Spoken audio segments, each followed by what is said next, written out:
iba ho tayo.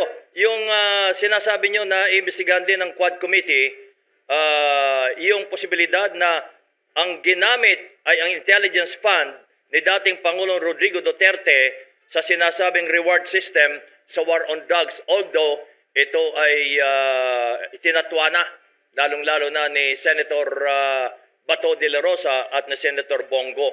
So, ito ay patuloy ang investigasyon? Opo, at kasi nga po, doon sa affidavit ni Rowena Garma, lumalabas po doon na yung pinanggalingan ng pera nanggaling to kay Muking. Si Muking po ay na nagtatrabaho po noon sa, King. I think, hindi... Si Muking, Muking, na tao ni Senator Bongo. Opo, sabi po, hindi ko po alam kasi hindi ko po talaga kilala yung taong yun.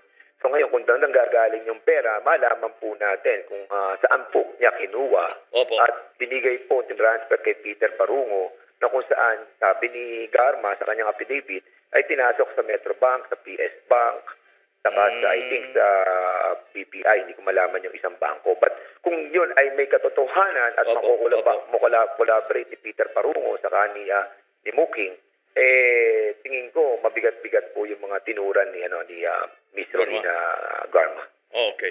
Kailan po ulang hearing? Sana po sa Tuesday, kabayan. Tuesday. At pinag-uusapan na po namin kung ano yung mga issue na itatakil po. Okay. Maraming salamat po, Congressman, at magandang umaga. Ingat po. Salamat po, kabayan. Si Congressman Dan Fernandez, Chairperson ng House Committee on Public Order and Safety,